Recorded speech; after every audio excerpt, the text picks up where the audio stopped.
Hello everyone, my name is Mohamad Ashraf bin Rosman, and in this video, I will be presenting my case study on risk assessment at Cosmos Skill Sdn.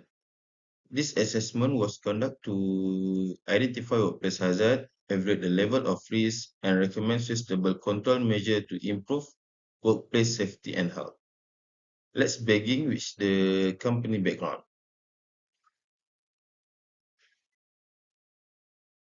Cosmos Skill Sdn is a 100% Bumiputra owner company is established on 13 April 2023.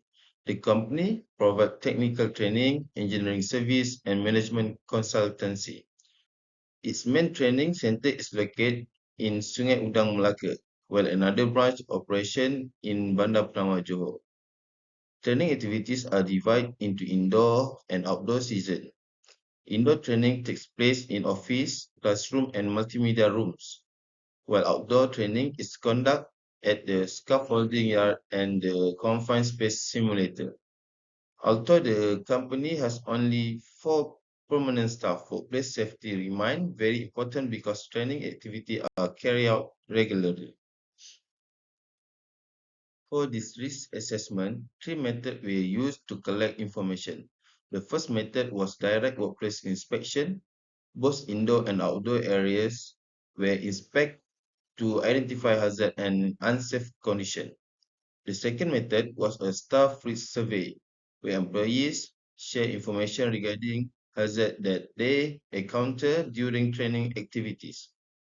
The third method was a routine safety review involving equipment, electrical system, emergency facilities, and workplace condition.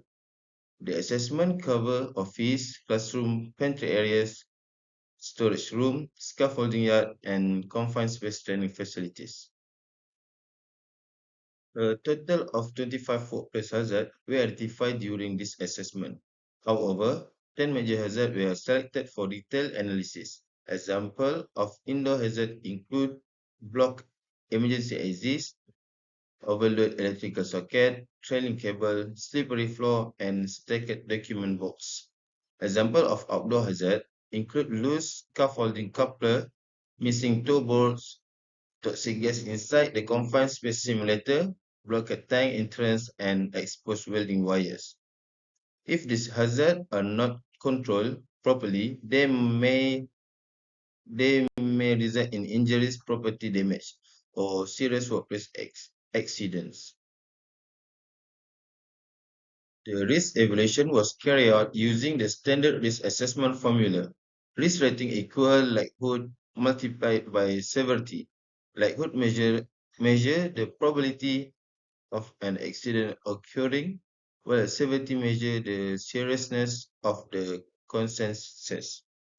Based on the calculated score, risks are classified into 4 categories: low, medium, high, and extreme. The higher the score, the more urgent the corrective action required. The assessment results show that most indoor hazards fall under the medium risk category. Local emergency exits, overload socket, trailing cable, and slippery floor are scored 8 points. The highest risk identified was missing scaffolding toolbox, which scored 12 points. Loose scaffolding coupler and toxic gas inside the confined space simulator score 10 points and were classified as a high risk. The result indicate that outdoor training activities present greater safety challenge and require stricter control measure. Based on analysis, indoor hazard mainly related to housekeeping, storage management, and electrical safety. Although these hazards occur more frequently, their consequences are generally less severe. However, local emergency exits and overloaded electrical socket can become very dangerous during emergencies such as fire. For outdoor activities, the risks are more critical. Missing toolbox may cause falling objects, while loose scaffolding components may lead to structural failure. Toxic gas Exposure inside confined space can also result in serious injury of even facilities if safety procedures are not followed correctly. Several improvements are recommended to reduce workplace risks. First, daily 5S housekeeping inspections should be conducted to ensure emergency exits remain clear and storage areas are well organized.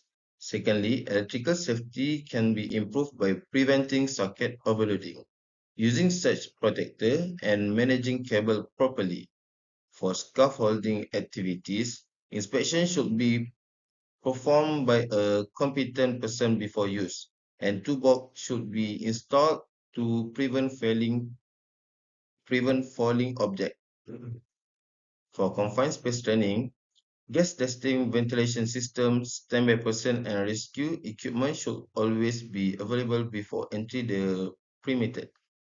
This measure can significantly improve workplace safety and reduce accident rates. This slide presents the complete risk assessment form developed for the study. The form contains all 25 identified hazards together with the likelihood score, severity score, risk rating, and recommend control measure. It serves as supporting evidence for the assessment process carried out in this case study.